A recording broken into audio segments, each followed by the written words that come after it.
ஆர்யா முறைக்கிறான், ஏன்டா நாங்கள் கஷ்டப்பட்டு செலவு பண்ணி சத்யம் தேட்டரை புக் பண்ணால் நீங்கள் 2 பேரும் பேசிட்டு இருப்பீங்களா அப்படின்ட்டு. இந்த விழாவின் நாயகன், திரைப்படத்தினுடைய நாயகன், காமெடி கிங், இதெல்லாம் தாண்டி I think he's one gem of a person. இன்னைக்கு அவருடைய நல்ல மனசை வந்து எல்லாரும் சொல்றாங்க அப்படின்றப்போ I think that is what makes him what he is today. So yes, Santhanam அவர்களே ஒரு பெரிய கைத்தட்டலோட.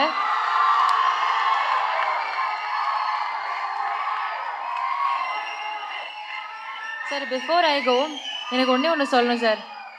இவ்வளோ படங்கள்லாம் ரொம்ப அழகாக இருந்திருக்கீங்க. 1 minute. இந்த படத்தில் ஐ திங்க் இன்னும் எக்ஸ்ட்ரா அழகாக இருக்கீங்க. I don't know how, but செம்ம அழகாக இருக்கீங்க சார்.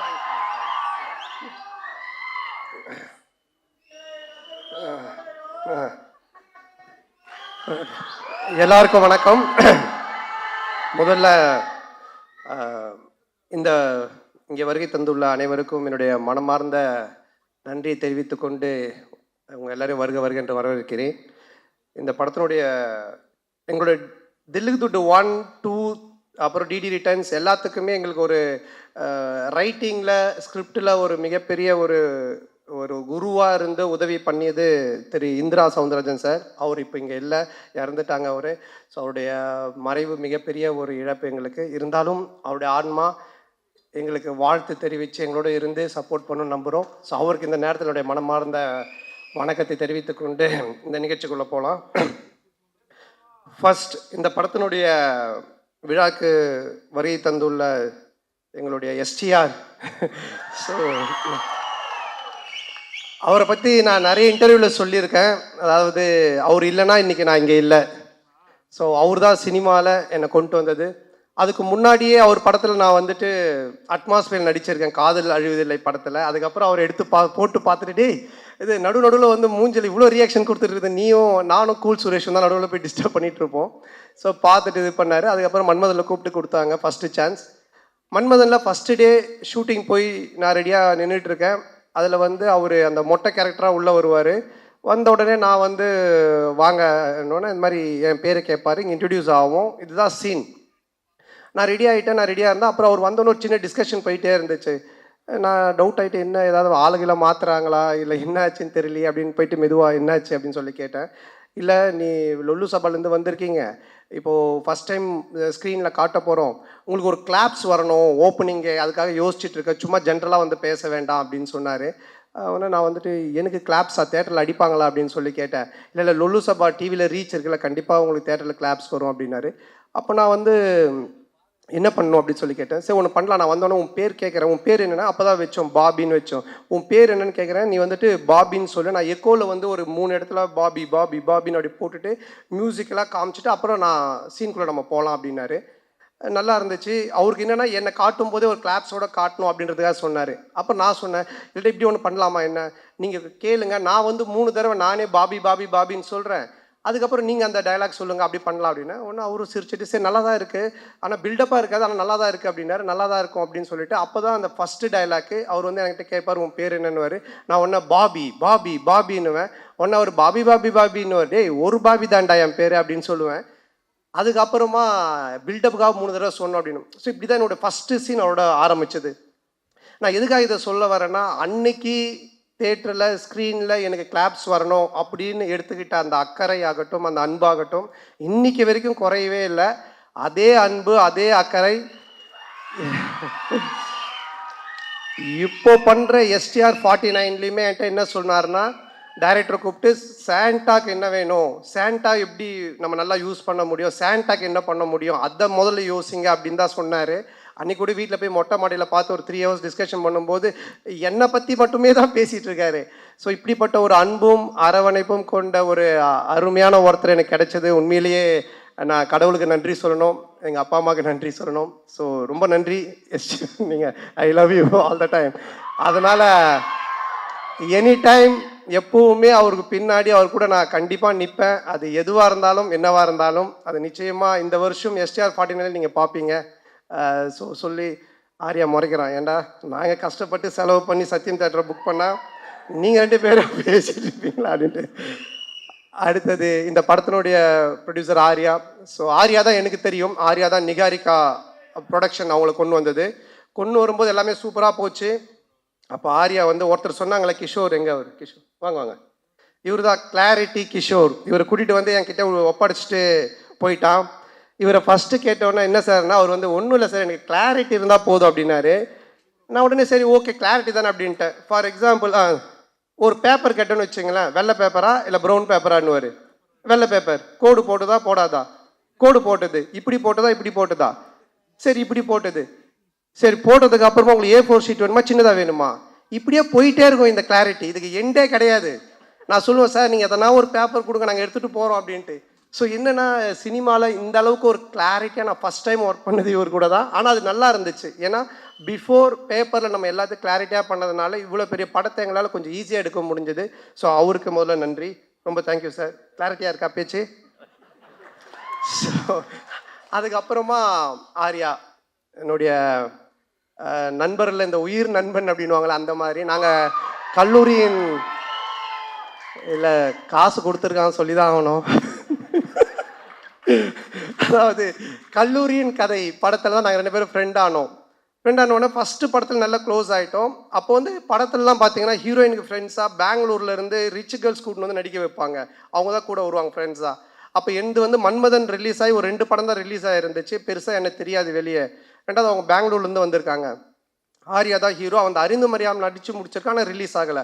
ஸோ நாங்கள்லாம் ஒன்றா தான் உட்காந்து சாப்பிடுவோம். எங்களுக்கு கேரவன் கிடையாது. அப்போது அவங்கெல்லாம் நீங்கள் யாருன்னு எனக்கு கேட்கும்போது நான் ஆர்யா ஹீரோன்னு தெரியும் இந்த படத்தில். நீங்கள் யாருமே ஒன்று ஆர்யாவில் என்னது இவரை யாருன்னு கேட்டிங்களா, இவர் தான் comedy super star, south India comedy super ஸ்டார்ன்ட்டான். ஆனால் அவங்களாம் is a comedy super star south India, yes Telugu Malayalam Tamil all language is a super ஸ்டார்ன்ட்டான். ஒன்று அந்த பொண்ணுங்களாம் ஒரு மாதிரி டவுட்டாக என்னை பார்த்தாங்க. பார்த்தோன்னே டக்குன்னு ஆர்யாவில் மச்சான் அவங்க டவுட்டாக பார்க்குறாங்க, டக்குன்னு ஒரு காமெடி பண்ணு அப்படின்னா. டேய் என்னடா சம்மந்தமே இல்லாமல் காமெடி சூப்பர் ஸ்டார்னு இப்போ காமெடி பண்ணுன்ற மச்சா பண்ணு தப்பாயிடும் நீ பண்ணு அப்படின்னா. சரி நானும் எழுந்து அவங்க முன்னாடி சரி பழைய பாட்டுக்கு இப்போ இருக்க ஹீரோஸ்லாம் டான்ஸ் ஆன அப்படின்லாம் ஆடி காமிச்சிக்கிட்டு இருக்கேன். அவங்க சிரிக்கல, மச்சான் பத்தலை இன்னும் நல்லா பண்ணு அப்படின்னா. இதை தான் நாங்கள் VSOPயில் கூட வச்சுருந்தோம். உடனே கொஞ்ச நேரம் கழிச்சு அவனும் வந்துட்டான் நடிக்கிறதுக்கு. 2 பேரும் சேர்ந்து பயங்கரமாக அவன் ஹீரோயினாக நான் ஹீரோவாக நடிச்செல்லாம் ஆடிட்டு இருக்கோம். அவங்களாம் அப்படியே பார்த்துட்டு இருக்காங்க. இதை டைரக்டரும் ப்ரொடியூசரும் பார்த்துட்டாங்க. 2 பேரும் கூப்பிட்டு என்ன சார் ஒரு ஹீரோ ஒரு காமெடியான்னு அந்த பொண்ணுங்க முன்னாடி போய் டான்ஸ் ஆடினு காமெடி பண்ணிட்டு இருக்கீங்க அப்படின்போது, இல்லை சார் அவனை வந்து ப்ரூவ் பண்ண நான் சொன்ன மச்சான் என்னை ப்ரூவே பண்ண வேணாம், என்னை விட்டுரு, நான் காமெடினா இல்லாமல் கூட போகிறேன்ட்டு. அதுக்கப்புறமா அந்த காமெடி சூப்பர் ஸ்டார்ன்றது அவன் விடவே இல்லை. சேட்டை படம் அப்போது காமெடி சூப்பர் ஸ்டார்னு டைட்டிலே எனக்கு போட்டுட்டான் படத்தில். நான் லிங்காவில் நடிக்கும்போது ரஜினி சார் கூப்பிட்டு கேட்குறாரு, நீங்கள் காமெடி சூப்பர் ஸ்டாரா அப்படின்னு. நான் ஒன்று இல்லை சார் ஆர்யா தான் போட்டான்னு. நீங்கள் சொல்லாமலா போட்டிருப்பான் அப்படின்னாரு. சார் சத்தியமாக நான் சொல்ல சார், அதாவது என்னை எந்த லெவலில் மாட்டிக்கிட்டு இருக்கானா. ஸோ எங்களோட ஃப்ரெண்ட்ஷிப் அந்த மாதிரி. ஆனால் இதெல்லாம் ஒன்றுமே இல்லை. இப்போ ஒரு மேட்ரு ஒன்று சொல்ல போகிறோம், அதை கேளுங்க. என்னாச்சுன்னா இந்த படம் ஆரம்பிச்சிட்டோம். இந்த மாதிரி ஆனந்த் போய் லைன் சொல்லிட்டான், ஆர்யாவுக்கு பிடிச்சி போச்சு, ஆர்யா சூப்பர் நம்ம பண்ணலாம் அப்படின்னு சொல்லிட்டான். சொல்லி முடிச்சுட்டு 6 மந்த் ஆகிடுச்சு. நான் அதுக்கப்புறம் டிடி ரிட்டர்ன்ஸ் முடிச்சுட்டு வடக்குப்பட்டி ராமசாமி அப்புறம் இங்கே நான் தான் கிங்கெல்லாம் முடிச்சுட்டேன். ஸோ அப்புறம் ஆர்யா வந்தான், அவங்க ஃபுல் ஸ்டோரி சொன்னாங்க, ஆர்யா கேட்டுட்டான். நான் இந்த இன்பிட்வீனில் ஒரு இடம் வாங்கினேன். இடம் வாங்கி வீடு ஒரு பழைய வீட்டோட வாங்கினேன். அந்த வீட்டை வந்து ரெனோவேஷன் பண்ணிவிட்டு அங்கே போயிடலாம் அப்படின்ற ஒரு ஐடியாவில் நான் ரெடி பண்ணிகிட்ருக்கேன். எங்கள் அம்மாவும் ஒய்ஃபும் வெள்ளிக்கிழமைனா அந்த வீட்டுக்கு போயிட்டு விளக்கு ஏற்றுவாங்க. ஆல்மோஸ்ட் அந்த வீடு செட் ஆகிடுச்சு, தான் போகிறோம் அப்படின்ட்டு. ஆர்யா கதை கேட்டு முடிச்சுட்டு எங்கடா இருக்க அப்படின்னு சொன்னால், மச்சான் அந்த மாதிரி நான் இந்த ஒரு இடம் வாங்கியிருக்கேன்டா, அங்கே ஒரு வீடு இருக்குது, அது ரெனோவேஷன் பண்ணிட்டு இருக்கேன். சரி நீ அங்கேயே நான் வந்துடுறேன் அப்படின்ட்டு அங்கே வந்தான். வந்து மச்சான் படம் சூப்பராக அது கதை நல்லா நம்ம பண்ணிடலாம், எவ்வளோ செலவுனாலும் பிரச்சனை இல்லை, செம்மையாக பண்ணிடலாம். சரி ஓகே இது நான் இதான் மச்சான் வீடு நான் சொன்னேன்னா. பார்த்துட்டு இல்லை, என்னடா வீடு நல்லாவே இல்லையா மச்சான், அவன் உள்ளெல்லாம் போய் பார்த்துட்டுல மச்சான் இந்த வீட்டை இடிச்சிரு அப்படின்ட்டான். நான் ஒன்றே ஷாக் ஆகி, மச்சான் வீட்டெல்லாம் இடிக்க முடியாது மச்சான், நான் வீட்டிலலாம் சொல்லிட்டேன், இதை ரெனோவேஷன் பண்ணுறோம், இடித்தா நிறைய செலவாகும், அதுவும் இல்லாமல் ரொம்ப நாள் ஆகும்ல. கம்னு நீ ஏதாவது ஒன்று இப்படி தான் பண்ணு வேடா கூடமா, அதுக்கப்புறமா வந்துட்டு இது சரியில்லை அது சரியில்லைன்னு சொல்லிட்டு இருப்பேன் அப்படின்னு சொல்லிட்டு என்ன பண்ணிட்டான்னா, வீட்டை இடிக்க சொல்லி உடனே அவங்க ஃப்ரெண்டுக்கு ஃபோன் பண்ணி இது மாதிரி மச்சான் சந்தான வீடு தான் அட்ரஸ் நான் உனக்கு அனுப்புகிறேன், நீ இந்த வீட்டை வந்து இடித்து ஃபுல்லாக டெமாலிஷ் பண்ணிட்டேன்னா. உடனே அவன் வந்து ஒரு பாய்க்கு ஃபோன் பண்ணால், ஒரு பாய் ஒருத்தர் வந்தார். சண்டே நைட் இது நடக்குது, மண்டே டியூஸ்டே வெட்னஸ்டே தேர்ஸ்டே இடித்து தரமட்டமாக்கி எல்லாத்தையும் வாரின்னு போயிட்டாங்க. வெள்ளிக்கிழமை எங்கள் அம்மா ஒய்ஃபும் போய் விளக்கேற்றுவாங்கல்ல, அவங்க வெள்ளிக்கிழமை போயிருக்காங்க. நான் சொல்லலை ஏன்னா திட்டுவாங்க அப்படின்ட்டு. எங்கள் அம்மா போயிட்டு வீட்டை காணோன்னு சொல்லி தேடிக்கிட்டே இருக்கிறாங்க. இந்த தெருவு போயிருக்காங்க, அந்த தெருவு போயிருக்கிறாங்க. அதுக்கப்புறம் எனக்கு ஃபோன் அடிக்கிறாங்க, ராஜா நம்ம வீட்டை காணும்பா அப்படின்ட்டு. நான் எப்படா சொல்கிறதுன்னே எனக்கு தெரியல. அதுக்கப்புறம் கொஞ்சம் வீட்டுக்கு வரமா நான் சொல்கிறேன், வீட்டை காணண்டா. இல்லைம்மா நான் வந்து சொல்கிறேம்மான்ட்டு. அம்மா இல்லைம்மா ஆர்யா வந்தான் அன்னைக்கு பார்த்துட்டு வீட்டை இடிச்சிட்டு புதுசாக காட்டலாம் நல்லா வரும், நான் அவன் சொன்னால் கரெக்டாக இருக்குமா அப்படின்னேன். உடனே எங்கள் அம்மா ஷாக்கா, ஏண்டா நீங்கள் 2 பேரும் படத்தில் தானடா அப்படி பண்ணுவீங்க, நிஜ வாழ்க்கையில் மாடா பண்ணுவீங்க, ஒரு வீட்டை இடிச்சிட்டு கிரவுண்டாக வச்சிருக்கீங்க. ஸோ இந்த லெவல் நாங்கள் 2 பேரும் ஃப்ரெண்ட்ஷிப்பு. ஆனால் என்னென்னா இதில் ஒரு விஷயம் நான் சொல்கிறது, 2 பேருமே இது வரைக்கும் அந்த கல்லூரியின் கதையிலேருந்து இன்னைக்கு வரைக்கும் பயந்ததே கிடையாது. சினிமாவில் இப்படி பண்ணலாம், அப்படி செய்யலாம், அப்படி செய்யலாம் பயந்ததே கிடையாது. எதுவாக இருந்தாலும் தைரியமாக பண்ணுவோம். ஐயோ அது அப்படி ஆகிடுமோ, ஐயோ இப்படி ஆகிடுமோ, இப்படி பண்ணால் அப்படி ஆகிடுமோ அப்படின்ற பயம் எங்களுக்கு கிடையவே கிடையாது. வாழ்கிற வரைக்கும் ஜாலியாக வாழ்வோம், நல்லபடியாக வாழ்வோம், என்ன வருதோ பார்ப்போம், ஃபேஸ் பண்ணுவோம், அப்படியே போயிட்டே இருப்போம் போயிட்டே இருப்போம் போயிட்டே இருப்போம் போயிட்டே இருப்போம். அந்த ஒரு எனர்ஜி தான் இன்னைக்கு வரைக்கும் ஆர்யாவை இங்கே ஒரு இந்த இடத்துல கொண்டு வந்து ப்ரொடியூசராக நிற்க வச்சிருக்கு, என்னையும் ஒரு படம் பண்ணி போயிட்டு இருக்கிற ஒரு இடத்துல வச்சிருக்கு. ஸோ நாங்கள் 2 பேரும் பயந்ததே கிடையாது. இந்த படம் நீங்கள் சொன்ன மாதிரி, ஆர்யா சொன்ன மாதிரி என்னுடைய பிரச்சனையை தீர்த்து படத்தை பண்ணுறதெல்லாம் வந்துட்டு வேறு யாருனா இருந்தாங்கன்னா என் வீட்டு வாசலே தான் படுத்திட்டு இருந்திருப்பாங்க. ஸோ அந்த அளவுக்கு, ஏன்னா ஆர்யா சொன்னது, நீ இந்த படம் பண்ணி முடிக்கிற வரைக்கும் வேறு படம் கமிட் ஆகாத, ஃப்ரீயாக பண்ணு, உன் பிரச்சனை எல்லாத்தையும் நான் பார்த்துக்கிறேன், உன் வேலை படத்தை ஜெயிக்கிறது மட்டும்தான் அப்படின்னு சொன்னால் அதுக்காக இறங்கி இந்த படத்தில் வேலை செஞ்சுருக்கேன். நிச்சயமாக இந்த படம் மிகப்பெரிய ஒரு வெற்றி படமாக ஆர்யாவுக்கு நான் திருப்பி தருவேன். மிகப்பெரிய வெற்றி படமாக இது இருக்கும். இந்த படத்தினுடைய இயக்குனர் ஆனந்த், பிரேமானந்த். ஸோ நான் வந்து தமிழ் சினிமாவின் கிறிஸ்டோஃபர் நோலன் அப்படின்னு தான் சொல்லுவேன். ஒரு கதை சொன்னால் அதை பல லேயரில் சொல்லுவான். டிடி ரிட்டர்ன்ஸ் பார்த்தீங்கன்னா ஒரு ஹாரர் தான், ஆனால் ஹாரருக்குள்ளே ஒரு கேம் ஷோ இருக்கும், கேமுக்குள்ளே ஒரு பணம் திருட்டு போகிற ஒரு அட்வென்ச்சர் இருக்கும். ஸோ இப்படி த்ரில்லரு, அட்வென்ச்சரு, அதுக்குள்ளே கேம், இப்படி நிறைய மல்டி லேயர்ஸில் ஒன்று பண்ணுவான். அந்த மாதிரி தான் இந்த கதையும். இந்த கதை எனக்கு தெரிஞ்சு இன்றைக்கி ஸ்டேஜில் உட்காந்துருக்க யாருக்குமே தெரியாது, ஈவன் ஆர்யா கூட சரியாக தெரியாது, யாருக்குமே நடித்தவங்களுக்கு தெரியாது. இதை எடுத்து முடித்து பார்த்தா மட்டும்தான் இது புரியும். ஆனால் பார்க்கும்போது அவ்வளோ கிளாரிட்டியாக, கிளியராக, அவ்வளோ காமெடியாக ஒர்க் அவுட் பண்ணுவான். ஸோ அந்த விதத்தில் ஆனந்தை நான் பாராட்டுறேன். ஆனந்துக்கு மனமார்ந்த நன்றி. ஆனந்த் கூட, ஆனந்த் சொன்ன மாதிரி முருகன், எங்க அவனை மேலே தூக்குங்க, அவன் வந்து அந்த வானத்தை போல விஜயகாந்த் மாதிரி பண்ணுவான், அப்படியே தூரமாக நின்று கை காட்டுவான், ஃபீல் பண்ணுவான். ஆனால் வந்து அப்புறம் கேட்பான், என்ன சொல்லவே இல்லை அப்படின்னு, வா மேலே வா, வா வா, இல்லை சொல்லியாச்சு உன்னை பற்றி, மேலே வா. இவன் தான் அங்கே ஓரமாக நிற்கிறான் பாருங்க, அதாவது வந்துட்டு இந்த கேட் ஓரமாக. ஸோ என்னுடைய சைல்ட்ஹுட் ஃப்ரெண்டு, நான் ஜெயிக்கிறது அவனுடைய வெற்றி மாதிரி நினைப்பான். இதில் வர எல்லா காமெடி சீக்வன்ஸ் எல்லாமே இவன் பண்ண ஒரு விஷயந்தான், டீம் ஒர்க்கு. ஆனால் இவன் பிடிச்சிருக்கான். ஸோ அப்புறம் சேது நீயும் மேடைக்கு வா, சேது வா வா, பரவாயில்ல வா வா, என்ன ட்ரெஸ் போடலையா, வா. ஸோ சேது நீங்கள் படத்தில் பார்த்துருப்பீங்க. ஸோ இவங்க 2 பேருடைய hard work, it's a team work, Sethu. So இவங்களுக்கு இந்த நேரத்தில் மனமார்ந்த நன்றியை தெரிவிச்சுக்கிறேன். இது மட்டும் இல்லாமல் பி டீம் இருக்காங்க, குணாமான், சுந்தர், விஜய், சரவணன், தானிஷ். ஸோ இவங்களுக்கும் இந்த நேரத்தில் மனமார்ந்த நன்றி. அதுக்கப்புறமா இதில் நடித்த எல்லாருமே, நம்மளுடைய நிழல் Ravi sir, Kasthuri madam, Yashika Anand and Kingsley, மாரண்ணன், எல்லாரும் படத்தில் இருக்கிறாங்க அப்படின்ற மாதிரி இருக்காது. மாரண்ணனுக்கு ஒரு டிவி காமெடி இருக்குது, கண்டிப்பாக செம்மையாக இருக்கும் அது. கின்ஸ்லிக்கு ஒரு தலைக்கீழ நடக்கிற காமெடி இருக்குது, மொட்டராஜேந்திரனுக்கு ஒரு எலி காமெடி இருக்குது, அண்டு நிழல் ரவி சாருக்கு வந்துட்டு ஒரு டாய்லெட் காமெடி இருக்குது. ஸோ யாஷிகா ஆனந்துக்கு ஒரு பாட்டில் காமெடி இருக்குது, நம்ம கஸ்தூரி மேடம்க்கு ஒரு புக் காமெடி இருக்குது. இப்படி நான் சொல்கிற மாதிரி இந்த காமெடிலாம் நீங்கள் நோட் பண்ணி வச்சுக்கோங்க. தேட்டரில் கண்டிப்பாக பயங்கர கிளாப்ஸ் வரும், நீங்கள் என்ஜாய் பண்ணுவீங்க. ஸோ எல்லாருக்குமே காமெடி வந்து அவ்வளோ நல்லா ஒர்க் பண்ணியிருக்காங்க, ரொம்ப நல்லா ஒர்க் ஆகிருக்கு. அப்புறம் இந்த படத்தினுடைய technician, cameraman sir Deepak sir, எங்களுடைய டீம், அவருடைய வேரியேஷன், நாங்கள் லைனாக ஹாரர் படம் பண்ணாலும் அவரோட அதில் ஒவ்வொன்றுத்துலேயும் ஒரு வேரியேஷன் காமிச்சிக்கிட்டே இருப்பார். ரொம்ப பொறுப்பானவர், ரொம்ப கரெக்டாக எல்லாத்தையும் பார்த்து பண்ணுவார், ரொம்ப செலவு பண்ணாமல் கரெக்டாக பண்ணுவார். ஸோ ரொம்ப என்னை அழகாக ரொம்ப நல்லா காமிச்சிருக்காரு இந்த படத்தில். ஸோ அவருக்கு என்னுடைய மனமார்ந்த வாழ்த்துக்கள். அவருடைய டீம் பாலாஜி, கார்த்தி அண்ட் கிளின்டோ, அவங்களுக்கும் வாழ்த்துக்கள். கேமராமேன் சார் வந்துட்டு ஒன்லி ஒர்க்கு மட்டும் இல்லை, அங்கே நிறைய ரோப் ஷாட்லாம் போயிட்டே இருக்கும்ல, கேமராவில் தான் இருப்பார். கட்டு சொன்னோன்னே டக்குன்னு கேமரா விட்டு ஓடி வந்து ரோப்பில் வரும்போது அப்படி கை கொடுப்பாரு. இல்லை சார், சிரிக்கிறார் பாருங்க, ஏன்னா ஹீரோயினுக்கு தான் கொடுத்தாரு. கை கொடுத்தது உண்மை, ஆனால் ஹீரோயினுக்கு, எங்களுக்கு இல்லை. ஸோ ரொம்ப நல்ல மனிதர். அடுத்தது நம்ம ஆர்ட் டைரக்டர் மோகன் சார். ஸோ அவர் என்னென்னா, நாங்கள் ஒரு 4-5 செட்டு போட்டோம் கோகுலம் ஸ்டுடியோவில். செட்டு போட்டுட்டு அதுக்கப்புறம் நம்ம கிளாரிட்டி கிஷோர் சார் இருக்கார் இல்லையா, எல்லா செட்டையும் பிரித்து மாற்றி திருப்பி அதையே பெயிண்ட் பண்ணி இப்படி காட்டுங்கன்ட்டார். ஸோ அவர் ரொம்ப கன்ஃபியூஷன் ஆகிட்டார், டே நைட் ஒர்க் போயிட்டு இருக்குது, ரொம்ப கன்ஃபியூஷனு. இப்போ 4 சைடு செட்டு போட்டார் இல்லைங்களா, 4 சைடு திருப்பி அவர் திரும்ப கலர் மாற்றி காமிக்கிறேன்னு சொல்லி மாற்றி பண்ணிட்டாரு. நாங்கள் வந்தோன்னே காட்டுறாரு, வழி இல்லை போகிறதுக்கு, சுற்றி கிணறு மாதிரி இருக்குது. என்னடா இது எப்படி சார் இப்படி போகிறதுன்னு ஏணி போட்டு ஏறி உள்ளே போய் பார்த்துட்டு திருப்பி ஏணி போட்டு ஏறி வெளியே வந்துடுங்க, அதுக்கப்புறம் நமக்கு எங்கே வழி வேணுமோ நம்ம வச்சுக்கலாம் அப்படின்ற லெவலில் ஒர்க் பண்ணார். ஏன்னா நாங்கள் காமெடி செட்டுக்குள்ளே பண்ணும்பொழுது இதை மாற்றுங்க அதை மாற்றுங்க இதை இடிங்க அப்படின்னுவோம். ஸோ அதெல்லாம் தாங்கிக்கிட்டு அவரோட டீம் அவரும் ஒர்க் பண்ணாங்க. ஸோ இதில் ஒவ்வொரு ஒர்க்குமே செட் ஒர்க் அவ்வளோ பியூட்டிஃபுல்லாக இருக்கும். மோகன் சாருக்கு நன்றி. அண்ட் தென் இந்த படத்தினுடைய மியூசிக் டைரக்டர் ஆஃப்ரோ, மிகப்பெரிய பலம். ஒரு படத்துக்கு மிகப்பெரிய பலமே அதனுடைய மியூசிக்னுவாங்க. இப்போவே இந்த சாங்கு கோவிந்தா சாங், அப்புறம் இன்னொரு சாங் ரெண்டுமே நல்லா ஹிட்டாகி வைரலாக போயிட்டுருக்கு. ரீ ரெக்கார்டிங்கில் ஆஃப்ரோக்குன்னு கண்டிப்பாக நீங்கள் கிளாப்ஸ் பண்ணுறாமல் ஒரு 4 இடம் இருக்குது. ராஜேந்திரன் சாருக்கு ஒன்று வாசிச்சிருக்காரு, அந்த இடம் இன்னும் ஒரு 3 இடம் இருக்குது. பிட்டு சாங் ஆனால் செம்மையாக இருக்கும், அதுக்கு என்னோடய வாழ்த்துக்கள். And heroine Geethika. So Anand சொன்ன மாதிரி ஃபஸ்ட்டு டே வரும்பொழுதே அவங்க எல்லா costumes, pedicure, manicure, hair wash எல்லாம் பயங்கரமாக வந்தாங்க. வந்த உடனே இப்போ எங்களுக்கு என்ன காஸ்டியூம்னோடனே அந்த தலையெல்லாம் அழுக்காக்கி கையெல்லாம் அந்த கரியில் போட்டு பெரட்டி அழுக்கு கவுனை கொடுத்து அப்படி தான் எடுத்தோம். பட் ஆனால் அவங்க வந்து அதை ரொம்ப நல்லா பண்ணாங்க. உடனே மூட் அவுட் ஆகி ஐயோ என்ன இப்படி இருக்கம்லாம் இல்லாமல்.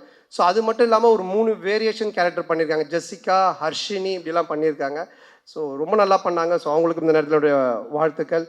அண்டு எடிட்டர் பரத், என்னுடைய படத்தில் நாங்கள் எழுத ஆரம்பித்த பேப்பர்லேருந்தே கூட உட்காந்து கட் பண்ணிகிட்டு இருந்தார் எடிட்டிங். ஸோ அவருக்கும் வாழ்த்துக்கள். அண்டு இந்த டீம், என்னுடைய டீம் குஷி, ககன் அண்டு மகேஷ், இளங்கோ, இவங்க எல்லாருக்கும் வாழ்த்துக்கள். அண்ட் இந்த படத்தினுடைய மெயின், அதாவது வந்து டிடி தில்லிதுட்டு 1, 2, 3 இதெல்லாம் பார்த்துருக்கீங்க. டிடி ரிட்டர்ன்ஸ் அதே டீம் எல்லாம் பார்த்துருக்கீங்க. இதில் என்ன புதுசு, இதில் நம்ம என்ன பார்க்குறதுக்கு இருக்குது அப்படின்னு நீங்கள் நினச்சிங்கன்னா, Gautham Menon sir, GVM sir இருக்காங்க, அண்டு செல்வராகவன் சார் 2 பேர் இருக்காங்க. இந்த 2 பேருமே ஹாரர் ஜானரில் இப்படி ஒரு கேரக்டர் பண்ணியிருப்பாங்களா அப்படின்ற மாதிரி தான் ஒன்று பண்ணியிருக்கோம். அது உங்களுக்கு பெரிய ட்ரீட்டாக இருக்கும், ஒரு மிகப்பெரிய ஒரு எக்ஸைட்மெண்ட்டாக இருக்கும் அவங்க 2 பேருடைய போர்ஷன்ஸ். ஸோ அவங்களுக்கும் இந்த நேரத்தில் என்னுடைய மனமார்ந்த நன்றியை தெரிவிச்சுக்கிறேன். And then stunt master Selva and Hari master அவர்களுக்கும், டிசைனர் தினேஷ் அண்ட் எல்லாருக்குமே இந்த நேரத்தில் என்னுடைய மனமார்ந்த நன்றி தெரிவிச்சுக்கிறேன்.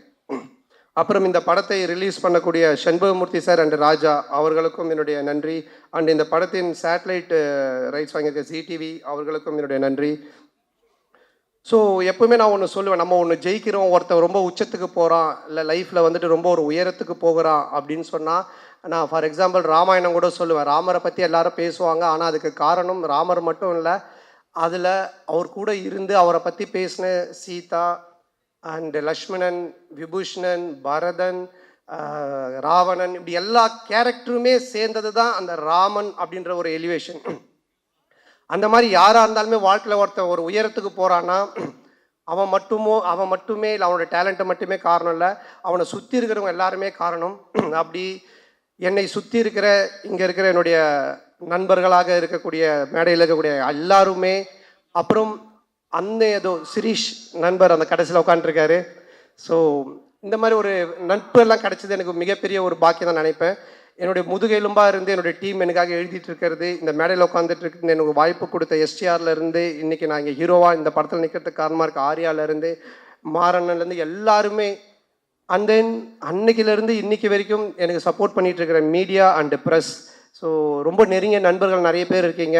பர்சனலாக ஃபோன் பண்ணி இதை இப்படி சொல்லுங்கள், இதை பண்ணுங்கள், செய்யுங்கன்னு எனக்கு சப்போர்ட் பண்ணிகிட்ருக்கீங்க நீங்கள். அதுக்கப்புறம் ரொம்ப என்ன சொல்கிறது, நம்ம ஃப்ரெஷ்ஷாக ஜாலியாக ஒன்று ஒர்க் பண்ணால் நம்ம குடும்பம் ஃபஸ்ட்டு ஹாப்பியாக நம்மளை வச்சுக்கணும். ஸோ என்னுடைய அம்மா, என்னுடைய மனைவி, என்னுடைய குழந்தைகள், ஸோ அவங்களுடைய இன்புட்ஸ், அவங்களுடைய அன்பும் அரவணைப்பும்.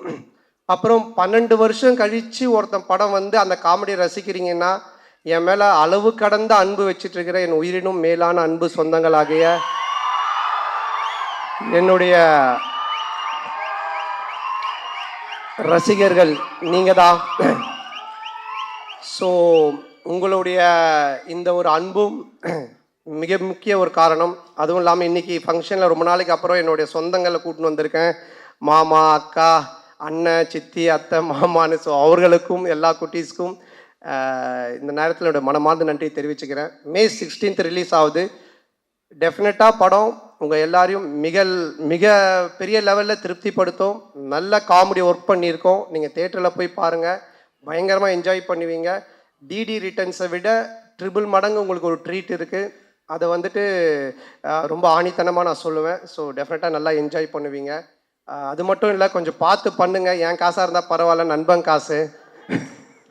ஸோ அதனால் இந்த வாய்ப்புக்கு நன்றி கூறி, மற்றும் வேறு யார், நம்ம மதன் டீம், மதன் அண்ட் பரத், என்னோட டீம் ப்ரொடக்ஷன் டீம் பார்த்துக்கிற Bharath, Kishore and Dev and Krishna, Jai, so அவங்களுக்கும் இப்படி எல்லாரும், மற்ற யார் பேர்லாம் நான் விட்டுருக்கேன்னு தெரியல, எல்லாருக்கும் ஸோ எல்லாருக்கும் என்னுடைய மனமாத நன்றி தெரிவித்து விடைபெறுகிறேன். மே 16 மறக்காமல் தேட்டரில் போய் பாருங்கள். நல்ல படம், பயங்கரமாக என்ஜாய் பண்ணுவீங்க. ஃபேமிலியோட குழந்தையோட பாருங்கள். குழந்தைங்களுக்கு தான் மெயினாக நிறைய சீக்வன்ஸ் ஒர்க் பண்ணியிருக்கோம். பயங்கரமாக என்ஜாய் பண்ணுவீங்க. தேங்க்யூ, தேங்க்ஸ், நன்றி.